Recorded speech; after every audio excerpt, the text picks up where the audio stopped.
नमस्कार दोस्तों। आज की वीडियो में जानते हैं हाथ में ऐसे कौन से साइन होते हैं जिनसे हम यह प्रेडिक्ट कर पाते हैं कि हमारी लव मैरिज होगी या अरेंज मैरिज और हमारा वैवाहिक जीवन कैसा रहेगा। तो आइए जानते हैं कि कैसे प्रेडिक्ट करें। यह होती है हाथ में यह रेखा साइड से जो निकलती है वह विवाह की रेखा कहलाती है। इस रेखा से हम यह भी पता लगाया जा सकता है कि मनुष्य का विवाह किस उम्र पर आके होगा। तो यदि हम देखें कि यह रेखा बृहस्पति की उंगली और हार्ट लाइन के बीच में बनी होती है, यह रेखा यदि बीच में है तो यह प्रेडिक्ट किया जा सकता है कि मनुष्य की शादी 25 से लेकर 30 वर्ष की आयु के बीच में होगी, जहां तक है मोस्ट प्रोबेबली यह आयु 26 से लेकर 28 के बीच में हो। अगर यही रेखा ऊपर की ओर हो, जो अपन बृहस्पति की ओर कहेंगे, अगर बृहस्पति की उंगली की ओर हो तो देखा जाता है मनुष्य की शादी 30 वर्ष की आयु के बाद होती है।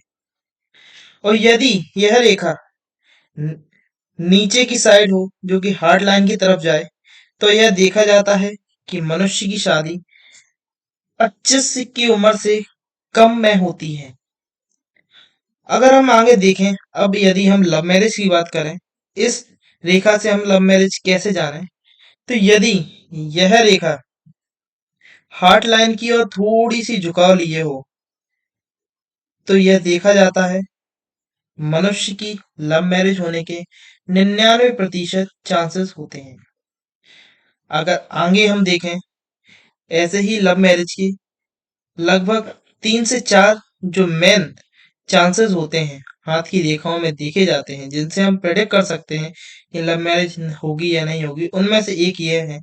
अगर दूसरे चांस की हम बात करें, तो यदि मस्तिष्क रेखा चलती हुई यदि गुरु के पर्वत तक जाए और एक रेखा उसमें से निकलकर सैटर्न माउंट तक जाए, तो यह देखा जाता है मनुष्य के 99.9% चांसेस होते हैं कि उसकी मन से शादी होगी, उसका जीवन साथी उसका मनपसंद होगा, जिससे हम अनुमान लगाया जा सकता है कि बहुत हद तक यह चांसेस लव मैरिज की स्थिति में बनते हैं एवं ऐसी शादियां बहुत ही साकार होती हैं।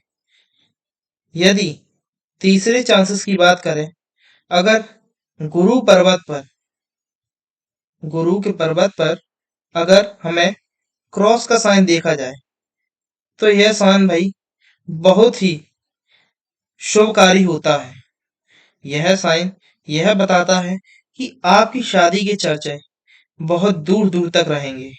आप लोगों के लिए प्रेरणा स्रोत बन सकते हैं। आपकी शादी बहुत ही साकार शादी सिद्ध होगी एवं आपके मनपसंद की शादी होगी। इस स्थिति में लव मैरिज भी हम कह सकते हैं, क्योंकि आज की युग युग में लव मैरिज वाला मनुष्य ज्यादा सुखी है, ऐसा देखा जाता है। अरेंज मैरिज में इंसान सेटिस्फाई नहीं है, क्योंकि उसका दिल कहीं होता है और दिमाग कहीं। पर इस स्थिति में जब गुरु पर्वत पर क्रॉस का साइन बनता है, तो देखा जाता है मन का दिल और दिमाग एक ही जगह होता है और मनुष्य की लव मैरिज के चांसेस बहुत हद तक बढ़ जाते हैं। जहां तक हम कह सकते हैं 99% चांसेस होते हैं कि मनुष्य की लव मैरिज होगी। अगर हम चौथे साइन की बात करें, यदि भाग्य रेखा चलते हुए सीधे मणिबंध तक जाए और इस भाग्य रेखा में से एक रेखा निकलकर मून के माउंट तक जाए, तो यह 100% चांसेस बनाता है कि मनुष्य की लव मैरिज होगी। और इसके साथ अगर शुक्र का पर्वत उभार लिए हुए हो और हल्का सा हरापन इसमें देखा जाए, तो ऐसी लव मैरिज सफल लव मैरिज देखी जाती है। पांचवें साइन की बात करें, तो सूर्य की रेखा अगर चलती हुई हार्ट लाइन से टच हो जाए और इसमें से एक रेखा निकलकर हार्ट लाइन को टच करे, तो यह देखा गया है इस स्थिति में भी लव मैरिज के चांसेस होते हैं। और यह स्थिति यह भी इंडिकेट करती है कि ऐसे मनुष्य शादी के बाद बहुत ग्रोथ करते हैं, या फिर कहा जाता है ना कि शादी के बाद भाग्योदय होने की स्थिति यही स्थिति दर्शाती है, जब मनुष्य के हाथ में सूर्य से रेखा निकलकर मान सम्मान की ओर दृष्टि दे, और उसी में से एक हार्ट लाइन से प्रेम की रेखा मिल जाए उससे, तो यह लव मैरिज के योग बताता है, एवं मान सम्मान में वृद्धि एवं सुख समृद्धि के योग बताता है, जो शादी के बाद होते हैं। तो आज की वीडियो में इतना ही। और वीडियो को जानने के लिए चैनल को सब्सक्राइब करें, वीडियो को लाइक करें एंड शेयर करें, बेल आइकन प्रेस करें। धन्यवाद।